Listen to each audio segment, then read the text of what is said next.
Kwa jina la Baba na la Mwana na Roho Mtakatifu, na Bwana awe nanyi.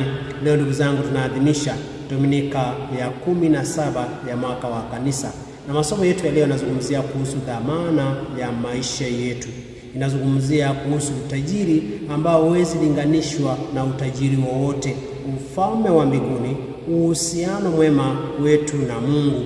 Kila mara katika ulimwengu huu tunahangaika tukitafuta pesa, tunatafuta mali, tunatafuta mashamba, tunatafuta afya njema, lakini tunaambiwa hizo vitu vyote haviwezi linganishwa na ule uzima ambao tunautarajia. Kila mmoja wetu tutafute kile kitu ambacho ni chema, kile ambacho kinadumu, na kile kinadumu ni uzima wa milele, upendo wetu kwa Mungu, uhusiano mwema na yeye. Hiyo ndiyo dhamana ile kubwa ambayo tunapaswa kuitafuta. Na somo letu la kwanza linatoka katika kitabu cha kwanza cha Wafalme sura ya 3 aya 5 ya 7 hadi 12, na tunamwona huyu mfalme Suleimani akiwa kule Gibeoni.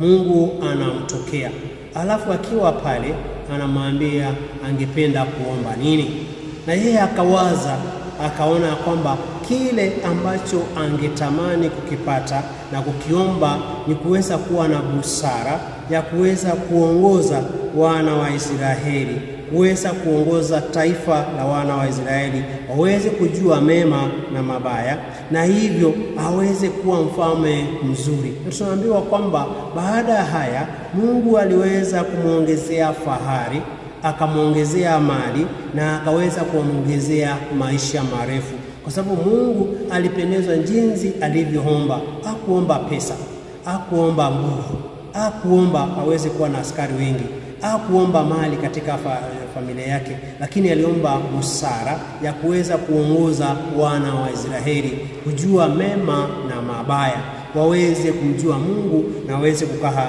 na yeye. Haya maneno ya Yesu ndio hayo ambayo tunaweza anza kujiuliza leo. Mungu akikwambia uombe kitu, ungeomba nini? Yule ambaye ana pesa, najua angeomba pesa. Kuna mwingine ana mke ama mume, angeomba mojawapo. Mwingine hawana gari, angeomba gari. Labda wewe hauna kazi, ungeomba kazi. Unaomba uponyaji, ama labda ungeomba marafiki, ama ungeomba vitu vya dunia hii. Lakini tungewezaji kulinganisha na huyu Suleimani ambaye aliomba kitu ambacho angeweza kunyang'anywa, kile ambacho kitakaa na yeye maisha yake yote. Mara nyingi hiyo ndio kitu ambacho tunasahau. Hizi vitu ambavyo viko nje kila mtu anaweza kusipata, lakini ni kitu gani wewe mwenyewe, kitu ambacho hata ufanyiwe nini hakuna mtu anaweza kutoa kwako? Na kile cha dhamana mojawapo ni kuweza kumjua Mungu, kuweza kutenda yale ambayo anataka, na ataweza kutuongezea. Tukumbuke vile anavyotuambia kwamba kwanza tutafuteni kwanza ufalme wa Mungu, na yale mengine yote tutaweza kupewa kwa ziada. Mara nyingi tunasahau hicho kitu.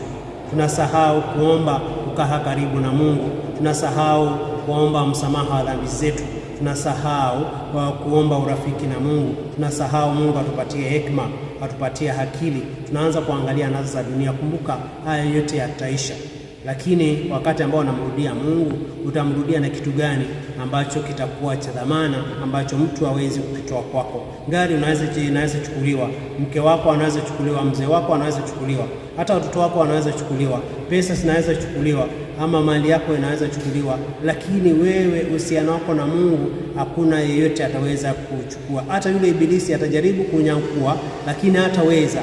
Kwa nini? Kwa sababu Mungu atakuwa amekuneemesha, atakuwa amekubariki, kwa hivyo utakuwa na uwezo wa kuweza kumshinda. Ndugu zangu, ni kitu gani cha dhamana leo nakiomba kwa Mungu? Usiangalie anasa za dunia hii, usiangalie furaha. Hizo zote tunahitaji pesa, tunahitaji mali, tunahitaji familia, tunahitaji mke, tunahitaji wanaume, lakini cha maana zaidi ni ule uhusiano mwema na Mungu, kwa sababu baada ya maisha yako hapa duniani, hicho ndicho utarudi nacho kwa Mungu. Uhusiano mwema, mtu wa upendo, mtu ambaye anaweza samehea watu, mtu wa sala, mtu wa malengo mema, mawazo mema, matendo mema, mtu ambaye anapendeza watu. Hizo ndio vitu ambazo haziwezi kutolewa kwako hata mtu afanye nini. Tutafute hizo ambazo zinadumu. Na hiyo somo la kwanza linaandamana na injili yetu ya leo ambayo inatoka mwinjili Mathayo sura ya 13 aya ya 44 hadi 52, na tunapatiwa mifano ya vitu vitatu ambavyo vinalinganishwa na ufalme wa mbinguni. Ya kwanza ni hazina iliyofichwa katika shamba, ambaye huyu mtu ambaye wakati aliipata aliweza kuenda akauza vyote akuje kununua hii shamba ambayo ilikuwa na hazina. Na hivyo mfano wa pili unafananishwa na mwana biashara ambaye anatafuta lulu lililo nzuri. Yeye huyu alikuwa anatafuta. Yule mwenye shamba wa kwanza ambaye alipata hazina hakuwa anatafuta chochote, lakini aliipata. Lakini huyu mwanabiashara alikuwa anatafuta, na wakati ambao alikuwa anatafuta akapata hii lulu ilikuwa na dhamana kubwa, akaenda akauza vyote alivyokuwa navyo, akaja akainunua. Na mfano wa tatu tunafananishwa na wavu iliyotupwa katika bahari, alafu ikakusanya kila aina ya samaki. Na huyu sasa hapa kuna utofauti, alichukua wale wazuri na wale wabaya akawaweka kando. Kwa hivyo tukiangalia katika mifano hii mifano hii mitatu, tunaona kuna kitu ambacho tunataka kufundishwa na mama kanisa, ile hazina iliyofichwa katika shamba.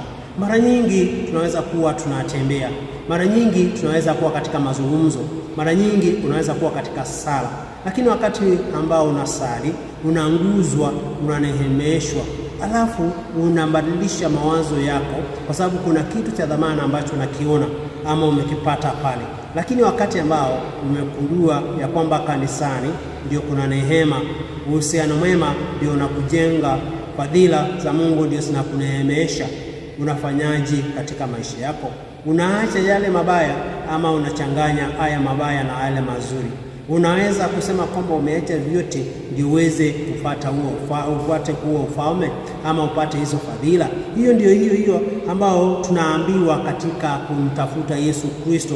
Yeye ni ile lulu iliyo na dhamana kubwa. Hakuna kitu kingine ambacho tunapaswa kukitafuta, lakini mara nyingi tunasahau.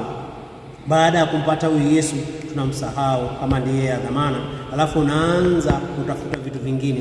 Unauza mali yako upeleke kwa mganga, unauza mali yako upeleke sehemu za waombaji wengine ambao wana mahana, ama unaweza kuuza watoto wako, unaanza kuwapeleka sehemu zingine, unapeleka akili yako, unapeleka matendo yako.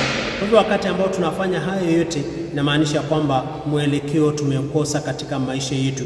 Kwa nini? Kwa sababu hatujatafuta kile cha maana, hatujatafuta ile lulu iliyo nzuri. Na hapo ndio tunaambiwa kwamba tutafute kile kizuri katika ulimwengu huu. Na baada ya kutafuta yale mazuri, na baada ya kuona ile hazina ambayo ni ufalme wa Mungu ambayo imewekwa wazi saa hizi tunaifahamu, tunapaswa kuacha yale mabaya kama vile hii nyavu ilivyofanya. Yale mabaya tunaweka kando na yale mazuri tunayachukua. Yale mazuri ni mambo gani mazuri wewe mwenyewe umeamua kuyachukua? Ni mambo gani mabaya wewe mwenyewe bado unayabeba? Vitu vingi vibaya ambavyo haviwezi kusaidia bado unasibeba. Mambo mabaya katika ndoa, mambo mabaya katika biashara, mambo mabaya katika familia, mambo mabaya katika maisha yako. Kuna mengi mabaya ambao bado unayashikilia. Utayashikilia lini? Kuwa kama huyu mvua samaki ambaye baada ya kupata haya yote, yale mazuri aliyaweka vizuri na yale mabaya akayatupa kando. Usichanganye mazuri na mabaya. Kaa na uzuri ule ambao Mungu amekujalia katika maisha yako. Tafuta yale mema. Na ndio sababu katika somo letu la pili katika waraka wa Mtakatifu Paulo kwa Warumi sura ya 8 aya 28 hadi 30, tunaambiwa kwamba Mungu ametujalia neema zake, ametuchagua tangu milele, na tumeshirikishwa uzima kwa njia ya Kristo. Mimi na wewe tumechaguliwa na Mungu.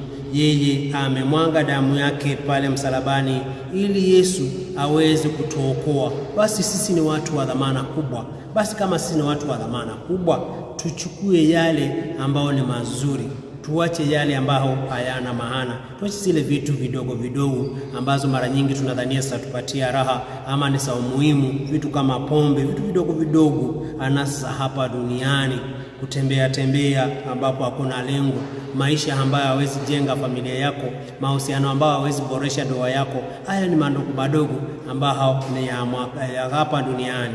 Tuangalie ni kitu gani cha dhamana ambacho kinaweza kukujenga. Ukiwa umechagua vitu ambavyo viko vya kujenga, utaweza kuwa na dhamana. Ukikosa kuchagua vitu ambavyo vya kujenga, inamaanisha kwamba hautakuwa katika maisha yako, hautakuwa katika ndoa yako. Wakati ndio huu. Panga maisha yako, angalia zile vitu ni vizuri na vya dhamana, shikilia hayo. Hizi vitu vidogo vidogo ambavyo vina maana, ambazo haziwezi kusaidia ama kuongeza dhamana ya maisha yako ama familia yako, achana nayo. Shikilia yale ya muhimu, ile lulu ambayo ni nzuri, ile hazina ambayo ni ya muhimu. Nasaidia hayo, yale ambayo ni mabaya yatupe kando, yachume, na ushikilie yale mazuri. Umechaguliwa na tumeshirikishwa neema za Mungu, basi tumshikilie huyu Yesu katika maisha yetu. Tumsifu Yesu Kristo. Tuombe. Baba mama, tunakushukuru kwa sababu umetununua kwa dhamana kubwa. Tunaomba utuwezeshe tuweze kuwa na hekima ya kuomba yale mambo mazuri ya kujenga. Tusiangalie tu anasa za dunia hii, lakini tukuone wewe ambao unatuongoza utafuta hazina iliyo nzuri, lulu ya dhamana. Nasaidia hayo, kuachilia yale ambao hawezi kutujenga. Natomba hayo kwa jina la Kristo na Bwana wetu. Na Bwana awe nanyi, na wabariki Mungu Mwenyezi, Baba na Mwana na Roho Mtakatifu. Nawatakia Jumapili njema.